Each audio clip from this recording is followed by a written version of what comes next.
देखिए बच्चों, आज हम प्रैक्टिस सेट नंबर 3 सॉल्व करेंगे अग्निवीर के लिए। ठीक है, सवाल नंबर पहला है, निम्नलिखित में से कौन सी संख्या भाज्य या अभाज्य नहीं है। एक ऐसी संख्या बतानी है जो ना तो भाज्य हो ना अभाज्य हो। ठीक है, तो बताइए भाज्य संख्या कौन सी होती है, अभाज्य बताइए कौन सी संख्या होती है। अभाज्य संख्या कौन सी होती है ये बताना है आपको। अभाज्य संख्या का मतलब होता है एक ऐसी संख्या जो स्वयं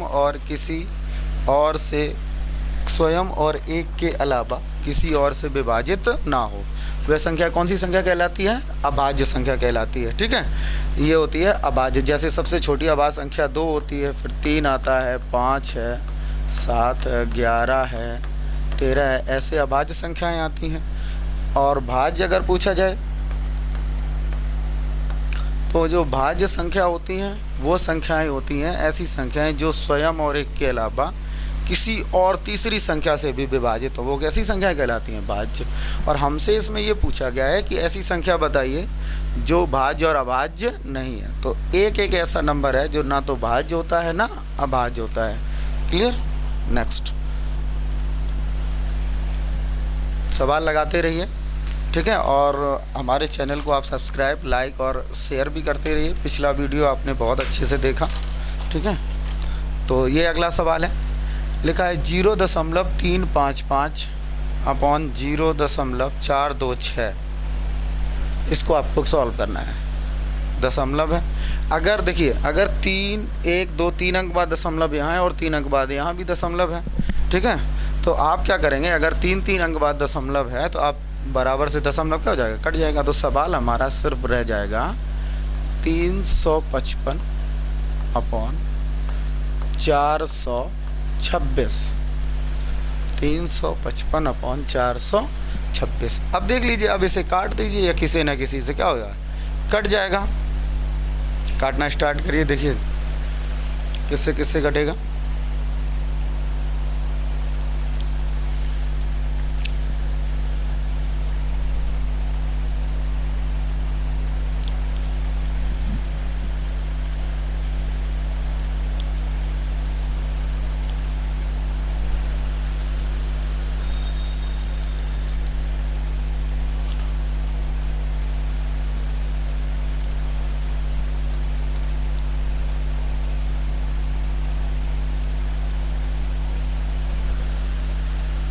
नहीं कट रहा। देखिए अगर इसे आप काटेंगे तो ये कटेगा। देखो किससे कटेगा, ये अगर आप इसको अगर थोड़ा लिखना चाहें तो ये लिख जाएगा कितना, 5 गुणा 71।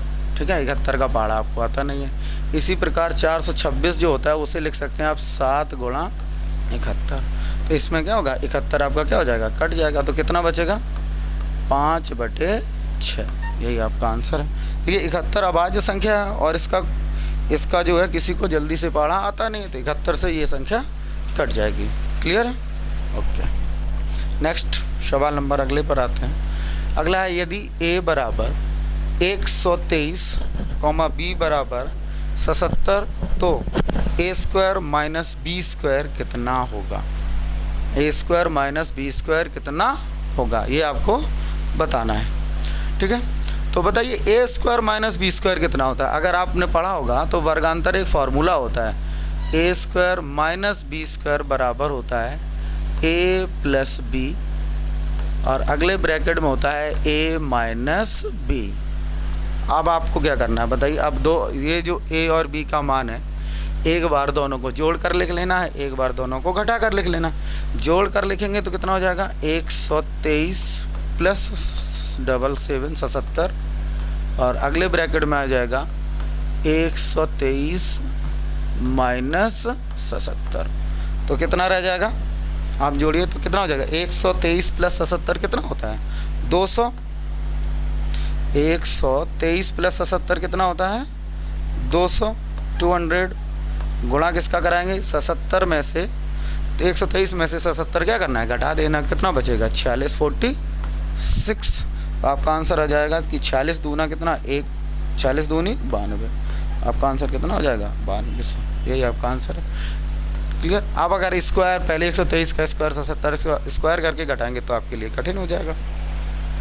ठीक है, सवाल लगाते रहिए और वीडियो को लाइक कमेंट और शेयर भी करते रहिए। ठीक है, यदि दो कोणों का योग कितना हो तो उन्हें परस्पर संपूरक कोण कहते हैं, ये आपको बताना है। संपूरक कोण, पूरक कोण, ये आपसे न्यून कोण पूछ लिया जाता है। ठीक है, तो बताइए संपूरक कोण क्या होते हैं, बताइए। संपूरक, देखो समपूरक कोण जो होते हैं उनका योग, दो कोण अगर संपूरक हैं तो उनका योग कितना होता है 180। संपूरक कोणों का योग कितना होता है 180।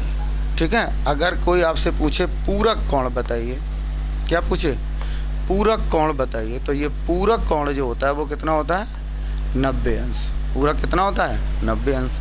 न्यून कोण कौन से होते हैं, न्यून कोण वो कोण होते हैं जो 90 अंश से कैसे होते हैं, छोटे होते हैं। जैसे ये 30 और 45 लिखा है, इसे हम क्या कह सकते हैं न्यून कोण। न्यून कोण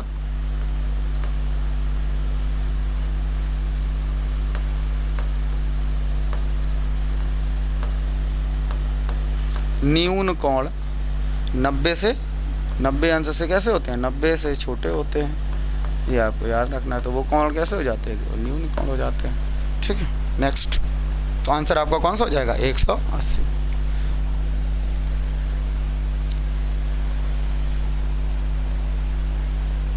सवाल नंबर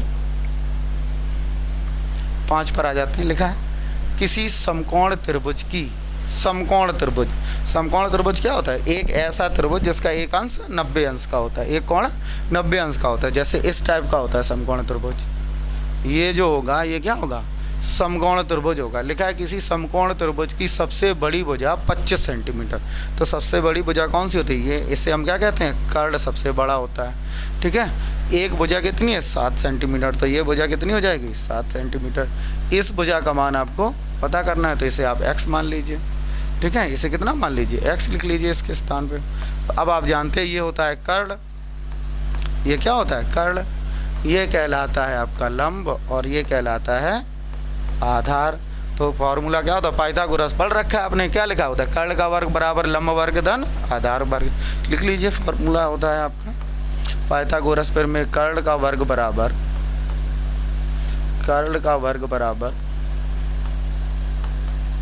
लंब वर्ग धन आधार वर्ग। ठीक है, तो क्या हो जाएगा कर्ण कितना आपका 25, तो 25 का स्क्वायर बराबर लंब वर्ग आपसे पूछा गया x मान लिया है तो x स्क्वायर प्लस में कितना है आधार कितना है 7 का स्क्वायर। तो 25 का स्क्वायर कितना होता है 625 बराबर x स्क्वायर प्लस 49 इसमें से घटा दीजिए तो आपका बचेगा x स्क्वायर बराबर कितना 576। 576 कितने का वर्ग होता है 24 का, तो आपका आंसर कितना आ जाएगा 24। क्लियर है, तो यही आपका आंसर है, कितना आ जाएगा आंसर आपका 24। ठीक है, एक तो ऐसे लगा सकते हैं, नहीं तो जिसको पता होता कुछ ट्रिपलेट होते हैं इंपॉर्टेंट। देखो अगर आधार आपका 3 है, लंब आपका 4 है, तो कर्ण हमेशा कितना होगा 5। एक इसी प्रकार होता है अगर आधार 6 है, लंब आपका 8 है, तो कर्ण कितना होगा 10। ये ट्रिपलेट होते हैं 3 4 5 6 8 10। एक होता है कौन सा 5 12 13, खूब पूछा जाता है। एक यही था आपका 7 24 और 25, बहुत सारे ट्रिपलेट होते हैं। अगर ये आपको याद है तो आपको लगाना नहीं पड़ता, जल्दी सवाल के आंसर आ जाते हैं। ओके, ठीक है, चलिए नेक्स्ट देखते हैं। अगला लिखा है sin 60 माइनस cos 30 का मान कितना होगा। sin 60 और cos 30 का मान कितना होगा। हमने आपको पिछले प्रैक्टिस सेट में कुछ मान याद करवाए थे। ठीक है, तो हमने ये कहा था ये साइन और cos tan में जो वैल्यू होती है आपको याद कर लेनी है। याद करते रहेंगे तो आप सवाल जल्दी लगा लेंगे, याद करना बहुत ज़रूरी है। बताइए sin 60 का मान कितना होता है। sin 60 कितना होता है √3/2 माइनस cos 30 कितना होता है, ये भी √3/2 होता है। cos 30 भी कितना होता है √3/2। तो ये दोनों आपस में क्या हो जाएंगे प्लस माइनस की वजह से कट जाएंगे, तो आंसर कितना आ जाएगा आपका 0। यही आंसर है आपका। क्लियर, ठीक है, नेक्स्ट देखते हैं। लिखा है 5 गुणा 3 प्लस 4 भाग 2 बराबर 3। ठीक है, इसे सॉल्व करना है आपको। सॉल्व करिए। क्या है, हमने क्या बताया था, बॉडमास नियम को फॉलो करते हैं। किसको फॉलो करते हैं, बॉडमास को फॉलो करना होता है। कब कभी भी ऐसा सवाल आता है तो हमने आपको बताया है बॉडमास नियम लगाते हैं। बॉडमास में क्या बताया था, ब्रैकेट, फिर का, फिर भाग, फिर गुणा, फिर एडिशन और फिर सब्सट्रैक्शन, इनका काम करते हैं। तो कर लीजिए। सबसे पहले क्या दिया जाता है, भाग। तो भाग ये प्लस कर लीजिए, ये बराबर नहीं होगा। ठीक है, तो पहले भाग दे लीजिए, इसमें भाग दे, तो ये कितना हो जाएगा, 5 तिया 15, यहाँ अलग लिख लो साइड से, प्लस। अब इसका इसमें भाग दे दो तो कितना बचेगा, 4। 2 का भाग दोगे तो 2 दूनी 4, तो 2 बचेगा, और प्लस का कितना हो जाएगा, 3, कितना हो जाएगा, 15 2 17 और 3 20। तो आंसर कितना हो जाएगा आपका, 20। क्लियर। नेक्स्ट, अगला है वह छोटी से छोटी संख्या जो 12 15 18 24 56 से पूर्णतः विभाजित हो। वह छोटी से छोटी संख्या बताइए जो 12 15 18 24 56 से पूर्णतः विभाजित हो। जब छोटी से छोटी संख्या पता करनी होती है तो हमें इन संख्याओं का क्या लेना पड़ेगा, एलसीएम लेना पड़ेगा। अगर आप एलसीएम ले लेंगे, जो एलसीएम आएगा वही आपका आंसर है। तो कैसे एलसीएम लिया जाएगा, आप यहाँ संख्याएं लिख लीजिए। संख्याएं कौन सी हैं, 12 15 18 24 और 56, ऐसे लिख लीजिए। एलसीएम लेने का तरीका आपको पता है, आप ऐसे बड़ी आसानी से एलसीएम आ जाएगा आपका। तो सबसे पहले किसका भाग देना है, 2 का, तो 2 छंग 12, फिर कितना यहाँ 15 ही रह जाएगा, यहाँ कितना आ जाएगा 9, कितना आ जाएगा 12, और यहाँ 28 आधा रह जाएगा। ठीक है, एक बार और अभी 2 का भाग जाएगा। ठीक है, तो 2 तिया 6, 15 में भाग नहीं देना है, कितना आ जाएगा 9, ऐसे ही रह जाएगा, 2 छंग 12, और यहाँ भाग देंगे तो कितना जाएगा 14। एक बार और 2 का दे दीजिए, कितना 3 15 9 3 और 7। अब 3 का भाग चला जाएगा, 3 का भाग देंगे तो 3 एकम 3, 3 5 15, 3 तिरका 9, 3 एकम 3 और 7 ऐसे ही रह जाएगा। एक बार और 3 का देना है आपको। ठीक है, तो 1 5 1, यहाँ भी 1, और यहाँ पर कितना 7।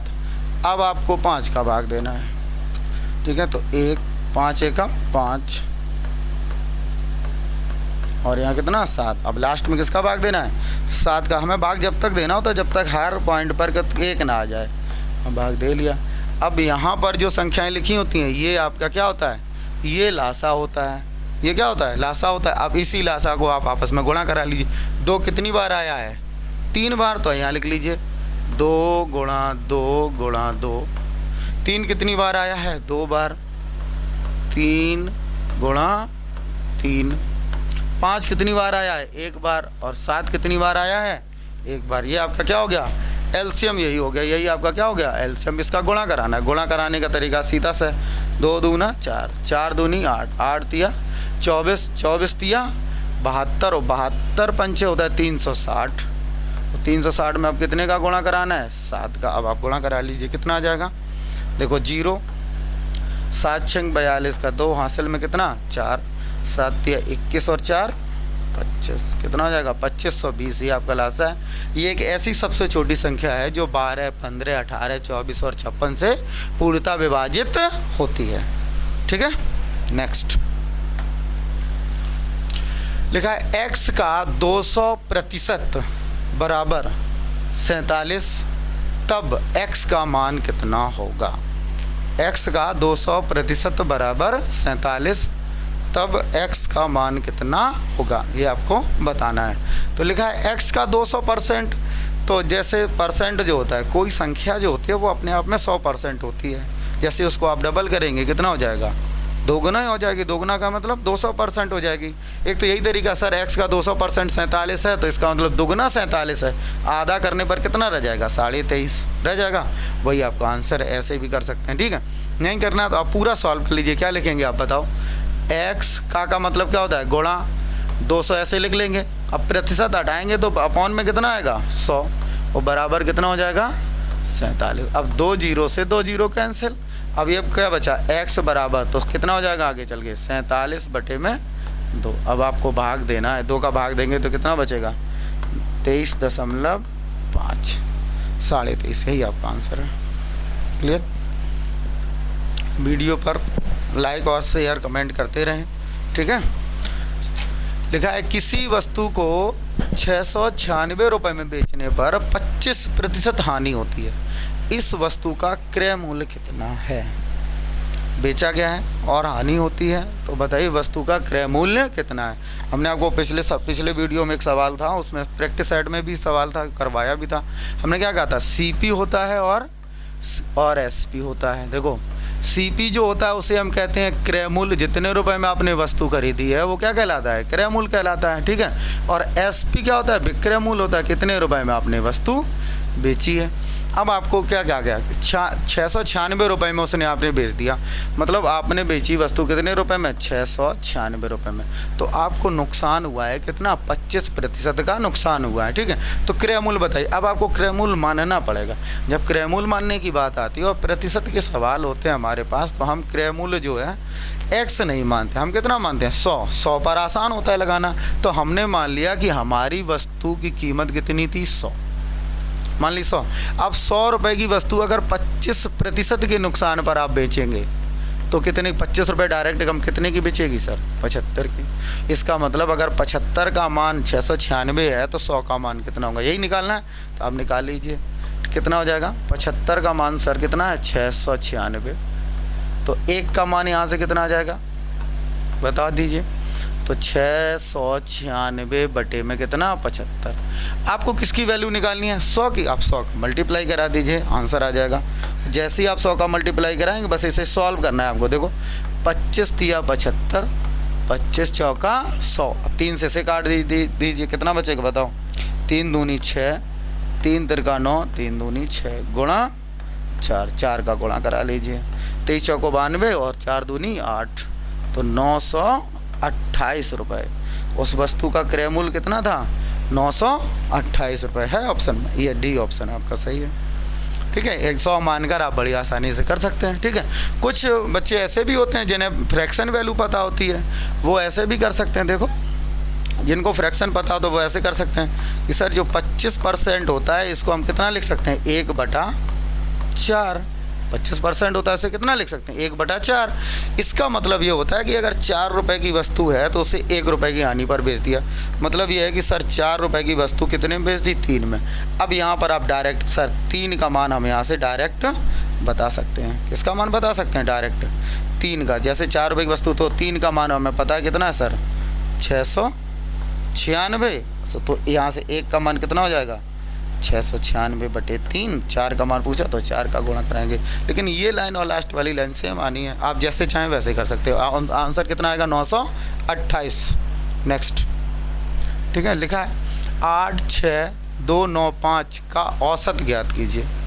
क्या पता करना है आपको, औसत ज्ञात करना है। तो औसत बराबर क्या होता है, औसत बराबर होता है संख्याओं का योग बटे संख्याओं की संख्या। देखिए फॉर्मूला आपको याद रखना है, अगर आप फॉर्मूला याद रखें तो जल्दी कर लेंगे। क्या होता है, योग संख्याओं का योग बटे संख्याओं की संख्या, ठीक है। समझ लेना है, पूरा नहीं लिखा है। तो आप जोड़ेंगे कितना हो जाएगा, औसत बराबर जोड़ लीजिए कितना हो जाएगा, 8 + 6 + 2 + 9 + 5 अपॉन में कितना रहेगा, कितनी संख्या, 1 2 3 4 5 संख्या है तो 5 का भाग देना। आप जोड़ लीजिए कितना हो जाएगा, 8 × 6 = 14, 14 2 कितना होता है 16, 16 × 9 = 25 और 5 = 30 हो जाएगा। 30 बटे में कितना 5, तो 5 से काटेंगे तो 5 × 6 = 30। कितना आ जाएगा औसत इसका, 6 औसत आ जाएगा। कितना औसत आ जाएगा, 6। क्लियर है। चलिए नेक्स्ट सवाल पे आते हैं। अगला सवाल है आपका, 10 किलोमीटर में कितने मिलीमीटर होते हैं, बताइए। 10 किलोमीटर में कितने मिलीमीटर होते हैं। मात्रा का अगर आपको ज्ञान है तो आप इसका आंसर बड़ी आसानी से दे देंगे, ठीक है। आपसे पूछा है 10 किलोमीटर में कितने मिलीमीटर होते हैं, तो पहले किलोमीटर से मिलीमीटर बनाने की प्रोसेस पता होनी चाहिए। आप बताओ पहले कि 1 किलोमीटर में, जैसे 1 किलोमीटर है, इसमें कितने मीटर होते हैं? तो आप कहेंगे सर 1 किलोमीटर में 1000 मीटर होता है। कितना मीटर होता है? 1000 मीटर होता है। क्लियर है? और फिर अगर हम बताएं तो 1 मीटर में, जैसे 1 मीटर जो होता है इसमें मिलीमीटर कितने होते हैं? तो 1 मीटर में भी 1000 मिलीमीटर होते हैं। कितने मिलीमीटर होते हैं? 1000 मिलीमीटर। ठीक है, 1000 मिलीमीटर होते हैं। क्लियर? अब बताओ, अगर 1 किलोमीटर में 1000 मीटर, 1 मीटर में 1000 मिलीमीटर, तो आप क्या कहेंगे सर? 1 किलोमीटर में कितने मिलीमीटर? 1000 का क्या हो जाएगा? गुणा, मतलब 1000 गुणा 1000। हम ऐसे तो लिख ही सकते हैं 1000 गुणा 1000। अब ये हो गया कितना? मिलीमीटर। 1 किलोमीटर में इतने मिलीमीटर। और थोड़ा सॉल्व करेंगे तो हम इसको कह पाएंगे सर ये 10 की पावर 6 मिलीमीटर। बताओ, 10 की पावर 6 मिलीमीटर हो जाएगा। लेकिन हमें 1 किलोमीटर में नहीं पूछा, हमसे किस में पूछा है? 10 किलोमीटर में बताना है। 10 में तो एक जीरो और आती है, तो 10 किलोमीटर में कितना हो जाएगा? 10 किलोमीटर तो एक पावर और बढ़ जाएगी। कितना हो जाएगा? 10 की पावर 7 मिलीमीटर। 10 की पावर 7 मिलीमीटर कितना हो जाएगा? तो ये 10 किलोमीटर में 10 की पावर 7 मिलीमीटर होता है। अगला, कितना मूलधन 6% वार्षिक साधारण ब्याज की दर से 3 वर्षों में 90 रुपये ब्याज देगा? बताइए, साधारण ब्याज की दर से कितना मूलधन 3 साल में 90 रुपये का ब्याज देगा? फॉर्मूला पता है आपको? साधारण ब्याज बराबर क्या होता है? साधारण ब्याज मतलब SI। साधारण ब्याज बराबर होता है मूलधन गुणे दर गुणा समय बटे 100। मूलधन आपको पता करना है, तो आप निकाल लीजिए क्या हो जाएगा। ब्याज कितना दिया गया हमें? 90 सर। ब्याज कितना दिया गया? 90 बराबर मूलधन पता करना है। मूलधन कितना होता है? P। दर कितनी दी गई हमें? 6। समय कितना दिया गया है? 3 वर्ष। लिख लिया। बटे में कितना? 100। इसे क्या करना है? सॉल्व कर लेना है आपको। ठीक है, तो 100 यहाँ आ जाएगा गुणा में, तो कितना हो जाएगा? 90 गुणा 100 बराबर P गुणा 6 तिया 18। इनका गुणा कराएंगे कितना आ जाएगा? 18। 18 से काट देंगे तो 18 पंचे 90, 100 पंचे 500। तो मूलधन कितना आ जाएगा? 500। मूलधन कितना आ जाएगा? 500 आ जाएगा। यही आपका आंसर है। ये रहा आपका आंसर। क्लियर? ठीक है, अगले सवाल पे आते हैं। लिखा है 0.2, 0.12 और 0.3 का चतुर्थानुपाती ज्ञात कीजिए। मध्यानुपाती, तृतीयानुपाती, चतुर्थानुपाती पूछा जाता है आपसे। ठीक है, तो चतुर्थानुपाती निकालना होता है। तो जैसे संख्याएं जो होती हैं ये अनुपात होते हैं, ऐसे लिखी होती संख्याएं। देखो A अनुपात B, फिर एक समानुपात होता है, फिर होता है क्या? C अनुपात D। ठीक है, जब इस समानुपात में संख्याएं लिखी जाती हैं तो ये बताया जाता है कि इन दोनों का गुणनफल इन दोनों के गुणनफल के कैसा होता है? बराबर। तो यहाँ से हम क्या पाते हैं कि B गुणा C बराबर A गुणा D, यही मिलता है हमें। ठीक है, B गुणा C बराबर A गुणा D। तो हमें क्या करना है? इस संख्याओं की इसी रेशियो में लिख लेना है। तो क्या लिखा है? 0.2 समानुपात 0.12। ठीक है, फिर आप अनुपात के बाद क्या? समानुपात का निशान लगाएंगे। फिर क्या लिखा है? 0.3। अब चतुर्था पूछा है तो इसके स्थान पर कितना मान लेंगे? x। अब आपको पता है इसका गुणा कराना है और इनका गुणा करा के आपस में क्या कर देना? बराबर। तो क्या हो जाएगा? 0.2 गुणा x बराबर कितना हो जाएगा? 0.12 गुणा 0.3। x बराबर निकालेंगे तो ये बटे में चला जाएगा। तो x बराबर कितना आ जाएगा? 0.12 गुणा 0.3 और बटे में कितना आ जाएगा? 0.2। अब देखो यहाँ भी एक अंक बाद दशमलव है, यहाँ भी एक अंक बाद दशमलव, तो ये दशमलव जो है कट जाएगा, इससे कट गया। अब 2 से ये काट दो, 2 छंग 12, तो 6 तिया 18 पूरा लिख लिया। लेकिन याद रखना यहाँ 1 और 1 2 अंक बाद दशमलव था, तो 2 अंक बाद दशमलव भी लगाएंगे तो आंसर कितना आएगा? 0.18 या 0.18। ये आंसर आपका हो जाएगा। क्लियर है? आप सवाल लगाते रहिए, ठीक है। और हम आपको डेली एक प्रैक्टिस सेट कराते रहेंगे, ठीक है। आप इसी से आपकी तैयारी मजबूत होगी। अब आप जब एग्ज़ाम देने आप जाएंगे तो आप अपना बेस्ट देकर आएंगे। उसमें लिखा है एक साइकिल सवार 5 मीटर प्रति सेकंड की चाल से 5 घंटे में कितने किलोमीटर दूरी तय करेगा। एक साइकिल सवार 5 मीटर प्रति सेकंड की चाल से 5 घंटे में कितनी दूरी तय करेगा, ठीक है। चाल बराबर दूरी बटे समय होता है, फार्मूला आपको याद होना चाहिए। देखो हमने आपको उस दिन बताया था, एक फार्मूला आपको याद रखना है। चाल बराबर क्या होता है, दूरी बटे समय। अगर आपको दूरी निकालनी हो तो क्या बताया था, चाल गुणा समय। बताया था कि नहीं बताया था। दूरी बराबर कितना होता है, चाल गुणा समय। फार्मूला आपको याद रखना है। दूरी हमसे पूछी गई, चाल भी पता है, समय भी पता है। लेकिन हमने एक बात और बताई आपको, ऐसे सवालों में मात्रा का भी विशेष ध्यान रखना है। देखो आपकी चाल किस में, मीटर प्रति सेकंड में, और समय कितना है, घंटे में। अगर चाल मीटर प्रति सेकंड में, समय फिर सेकंड में होना चाहिए था। और आंसर आपसे किस में पूछा है, किलोमीटर में पूछा है। तो आप चाल को क्या करना पड़ेगा, आपको बदलना पड़ेगा, मीटर प्रति सेकंड से किलोमीटर प्रति घंटा। तो हमने आपको बताया भी था, अगर आपकी चाल मीटर प्रति सेकंड है और इसे किलोमीटर प्रति घंटा बनाना है तो इसमें कितने का गुणा कराएंगे, 18/5 का। तो ये किस में कन्वर्ट हो जाएगी, किलोमीटर पर आवर में कन्वर्ट हो जाती है, ठीक है। तो दूरी अब आप निकाल लीजिए। दूरी बराबर क्या होता है, बताइए। दूरी बराबर चाल गुणा समय। चाल कितनी है, 5, लेकिन आपको पता है सर इसको हमें 18/5 कराना पड़ेगा, क्योंकि सर किस में बदलना है, किलोमीटर प्रति घंटा में। और समय कितना है आपका, 5 घंटे। तो 5 का क्या करा देंगे, गुणा। आप देख रहे हैं ये 5 से 5 कट जाएगा, तो कितना बचेगा, 18×5 = 90। तो डी बराबर कितना आ जाएगा, 90 किलोमीटर। दूरी कितनी आ जाएगी आपकी, 90 किलोमीटर। क्लियर है। ये आपका आज का लास्ट सवाल था। ये प्रैक्टिस नंबर 3 आपका ख़त्म हुआ। कल फिर से हम एक प्रैक्टिस नंबर आपका 4 करेंगे। डेली आप करते रहिएगा, ठीक है। एग्ज़ाम से पहले 10 या 15 प्रैक्टिस सेट हो जाएंगे, ठीक है। तो उतना बेटर रहेगा। अगर आप ये सवाल करके जाएंगे तो आपके एग्ज़ाम में बहुत अच्छे सवाल आते हैं। बिल्कुल सेम सवाल, इसी पैटर्न के सवाल होते हैं। आप देखेंगे बिल्कुल सेम पैटर्न पर सवाल आपको मिलेंगे, ठीक है। Thank you. और लाइक, कमेंट और शेयर ज़रूर करते रहें अगर क्लास आपको अच्छी लग रही है तो, जिससे कि हम थोड़ा और अच्छा कर पाएँ आपके लिए।